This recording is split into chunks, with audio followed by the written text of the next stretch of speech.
Hi guys, this is Asma Mushtaq from the W Vibes, and in today's lecture I'll solve the end problem of chapter number 3 of the digital logic designed by the Maurice Mano, and it's actually the end problem 3.8.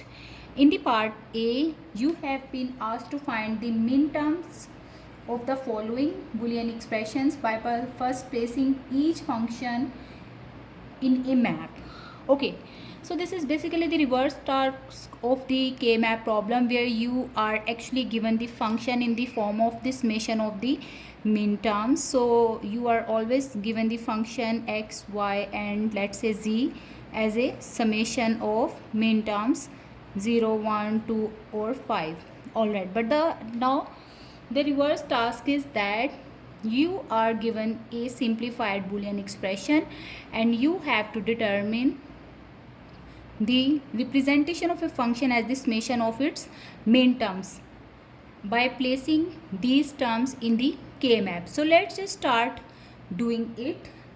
Since three variables are involved in the part A, let's say xy plus yz plus xy complement and z. So this is the function of basically x, y and z. If you look at the first term xy, then you can write their binary equivalent as 1 1 since both are unprimed numbers.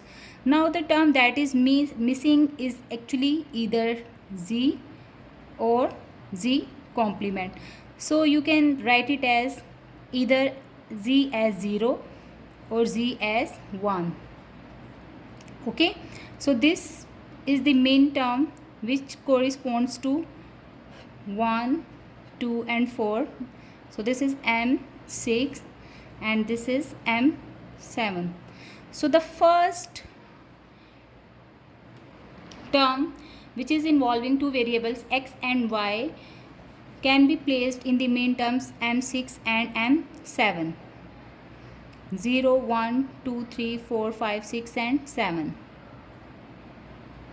One approach is to place these ones or minterms is like that, and other approach is where x and y both are equal to 1 and z is changing. So here you can see x is equal to 1 over here and y is equal to 1 for both these minterms. That's why you will place 1 1 over here and z is changing. That's why it's not written in the expression. In this way you can also place the ones or minterms in the kmap. The next term is y and z. Now you have to look for the boxes where y is equal to 1 and z is equal to 1. So you can see here clearly y is equal to 1 and z is also equal to 1 and x is changing. Since x is changing for this column and y and z both are equal to 1, that's why you will place 1 over here again. And if you write it in terms of the missing minterm, so it can be x complement yz or x y z, which is equivalent to 0 1 1 or triple 1. This is the minterm m3 and it's the minterm m7. So 0 1 2 3 is already filled and similarly m7 is already present over here. The next term is xy complement z. Since it contains all the literals, there is no missing literal present over here, so you can simply write its binary equivalent as 1 0 1. So 1 0 1, where x is equal to 1, y is equal to 0 and z is equal to 1. So this is the box which needs to be filled. If you find its decimal equivalent or the minterm number, this is actually m5. So overall the minterms that you have found so far are f is the function of x and y and z, and it is equal to the summation of the minterms 0 1 2 3, then 4 5 6 and 7. Alright, now let's solve the second part, where the function actually consists of 4 variables a, b, c and d. That's why I have drawn a 4 variable kmap. Now looking at the first term, you can see it's equivalent to c complement d. So both first literals a and b are missing.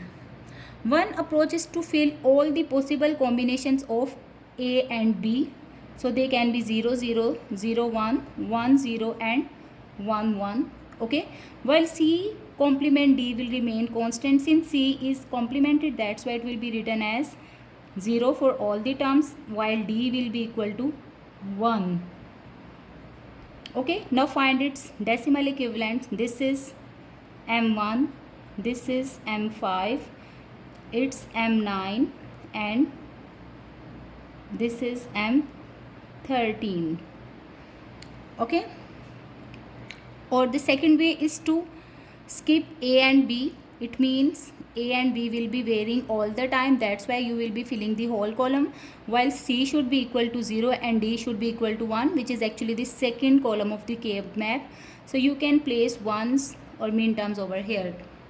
Okay, 1, 5, 9 and 13. Now looking at the next term, which is a, b, c complement, and d is missing over here. So d can take either the prime or unprimed value. That's why you can write it as 1, 1, 0, 1 or 1, 1, 0, 0. And if you find its decimal equivalent, it's equal to 8, 4, 12 and 13. So this is basically m13 again, which you have already written, and then m12. So you will place m12, 8, 9, 10, 11, m12. So 1, 1, 0, 1. Alright, now the third term is a, b, d complement. For the a, b, d complement, since the literal c is missing, that's why you can write it either it as a primed or unprimed form. So a, b, c complement and d complement, which will be equal to 1, 1, 1, 0 or 1, 1, 0, 0. So 8, 4, 12, 14, which is m14, and this is equal to m12 again. So 14 is actually this box. You will place 1 over here, and then m12, 8, 9, 10, 11, 12. It's already filled. The last term is a complement, b complement, d, and again c is missing. So that's why a complement, b complement as it is, while you will write both values of d, either primed or unprimed form. So you will get 0, 0, 1, 1 or 0, 0, 0, 1, which says m3 or m1. So 0, 1, it's already filled, 2, 3. And hence the function can be written as the summation of the minterms. F is the function of a, b, c and d, and it's equal to 0, 1, 2, 3, 4, 5, 6, 7, 8, 9, 10, 11, 12, 13 and then 14. Alright, so in this way you have written this function as a summation of its minterms. Now the last part is the C part, where you can clearly see you are having the first term as w, x, y and z is missing. So that's why you can write either its prime form as well as the unprimed form. This will give you 1, 1, 1, 1 and then 1, 1, 1, 0. If you find its decimal equivalent, it corresponds to minterm 15 and this is the minterm 14. So 8, 9, 10, 11, 12, 13, 14 and 15. Fine. The next term is x complement and z complement. Alright. So x complement is actually happening over here. X is 0 over here and 0 over here. Fine. So you will be in this row and in this row. And then you can see this column or this column.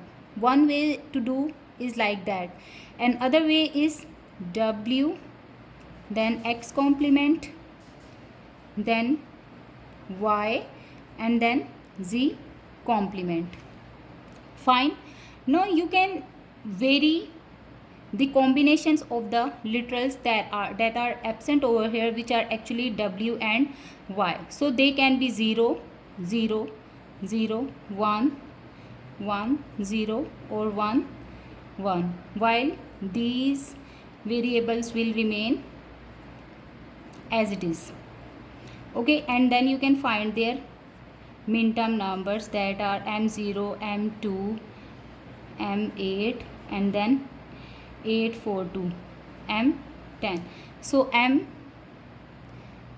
is equal to 1, then 0, 1, 2, then m8, 8, 9, and m10. Fine.